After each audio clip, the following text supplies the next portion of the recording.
अगोड़ो अमरीकी सदर Donald Trump चूंड रैली दौरान कातलाने हमले में जख्मी। रैली में शरीक एक ॼणो क़त्ल। सिक्योरिटी फोर्सेस जी फायरिंग में हथियारबंद बि मारिजी वियो। पेंसिल्वानिया जे इलाइक़े बटलर में डोनाल्ड ट्रंप जी रैली ते हथियारबंद जे अंदाज़न फायरिंग। कन वटां गोली लॻण सबबि अगोड़ो अमरीकी सदर रतोरत रैली में शरीक एक ॼणो गोलियुनि जो खाज। सिक्योरिटी फोर्स जी फायरिंग में हथियारबंद मारिजी वियो। सीक्रेट सर्विस एहलकार ट्रंप के महफूज़ हंध मुंतकिल करे छॾियो। शुरूआती तिबी इमदाद खां पोइ अस्पताल मफ़ारग चूंड सरगर्मी जारी रखण जो ऐलान। अॻूणे अमरीकी सदर डोनाल्ड ट्रंप जो चवणु आहे त गोली संदसि कन जे मथां हिसे ते लॻी आहे। खेसि फौरी तौर ख़बर पइजी वई त कुझु ग़लति थियो आहे। सिक्योरिटी फोर्स जी फौरी तौर कार्रवाई ते संदन थोराइतो आहे।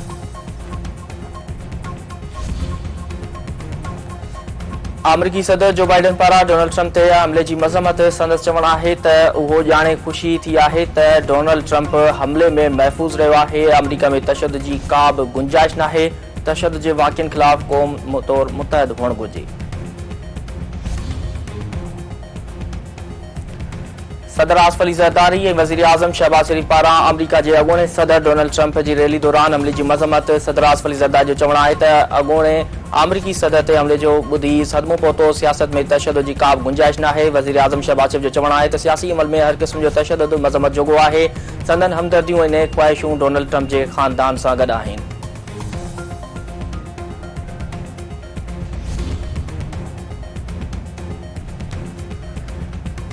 ख़ासर वटि कारूंचर जबल जी कटाई आलमी माहौलियाती ऐं इलाइक़ाई कानून जी भंजकड़ी करार। सिंध टीवी न्यूज़ इन्वेस्टिगेशन ऐं नक्शनि जी मदद सां पतो लॻाए वरितो।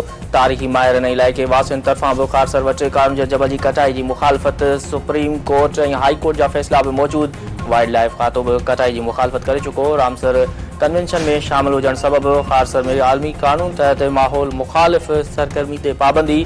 सिंध काबीना तकड़ में कटाई जी इजाज़त ॾिनी। ख़ासर में गुलाबी ऐं सरमई गुलाबी ग्रेनाइट पत्थर मौजूदु। ख़ासर वटि कटाई लाइ ॿेले खाते ऐं जंगली जीवत खाते जी इजाज़त लाज़मी करार। नसीर मेमन जो चवणु आहे त माहौलियाती तहफ़ुज़ जे एक्ट तहत ख़ासर में कारूंचर जबल जी कटाई नथी करे सघिजे।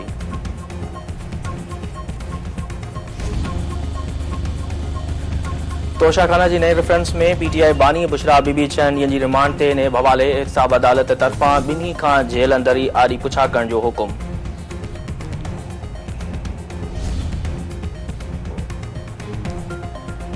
कराची जे मेयर मुर्ज़ वहाब चयो आहे त केएमसी जी आमदनी में इज़ाफ़ो कयो वियो आहे। 20 सालनि खां पोइ शहर खे हफ़्ते मां इज़ाफ़ी पाणी फ़राहम कयो पियो वञे। लाहौर में बरसात बावजूदि कंहिं बि तनक़ीद न कई। सॉलिड वेस्ट जे निज़ाम खे बहितर वधीक बणाए वेंदो।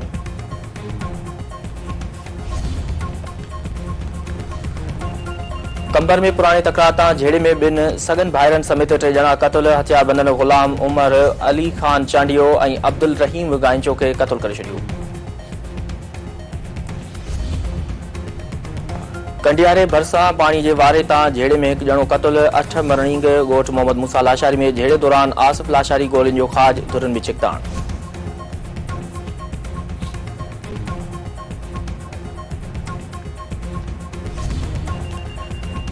सखर वेझो शिकारपुर रोड ते कस्टम ऐं हसास इदारे जी कार्रवाई। ईरानी डीज़ल सां भरियल कंटेनर हथ। Deputy collector custom Rana Arsalan मूजिबि चवणु आहे त गैस कंटेनर मां 71,000 डीज़ल हथ करे 2 जवाबदारनि खे गिरफ़्तार कयो वियो। हथ हल ईरानी डीज़ल जी मार्केट में क़ीमत 33 मिलियन रुपयनि खां वधीक आहे। करमपुर में हथियारबंदनि जी वापारी खां लखें रुपए जी फौर। बदमनी ख़िलाफ़ शहरनि जो एहतिजाजी मुज़ाहिरो। थाणे अॻियां धरणो। अॻवाननि जो चवणु आहे त बदमनी सबबि शहरी पाण खे गैर महफ़ूज़ सम्झी रहिया आहिनि। पुलिस ॾोहारियुनि ख़िलाफ़ कार्रवाई करण लाइ तयारु न आहे।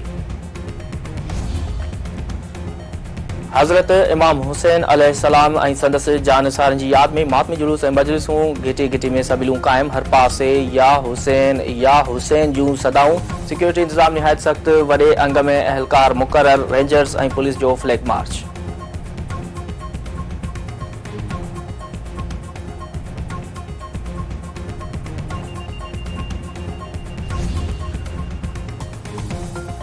सिंध में पानी जे खोट ख़िलाफ़ आबादगार मुसलसिल सरापा एहतिजाज। फरीदाबाद में पानी जी खोट ख़िलाफ़ एहतिजाजी मुज़ाहिरो। छंडड़ मोरी ते धरणो। गोलाची में बि पानी जी खोट ख़िलाफ़ एहतिजाजी मुज़ाहिरो धरणो। वार में पानी जी खोट ख़िलाफ़ आबादगारनि जो अनोखो एहतिजाजी मुज़ाहिरो। अॻवाननि जो चवणु आहे त पानी जी खोट सबबि पोखियल बेजारो ऐं सारियल फसल तबाह थी रहियो आहे। पानी जी खोट ख़तम न थी त ज़राअत मुकमल तबाह थी वेंदी। सिंध के मुख़्तलिफ़ शहरनि में रोड हादसनि के नतीजे में 4 ॼणा फ़ौत। खानपुर में ट्रक ऐं मोटरसाइकिल में टक्कर सबबि 2 ॼणा फ़ौत। नूरियाबाद में भी रोड हादसे के नतीजे में 1 ॼणो हयाती विञाए वेठो।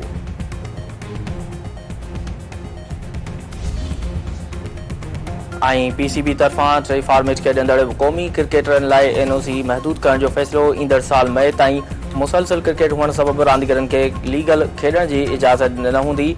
नसीम शाह, बाबर आज़म, शाहीन शाह अफरीदी ऐं मोहम्मद रिज़वान लीग न खेॾी सघंदा।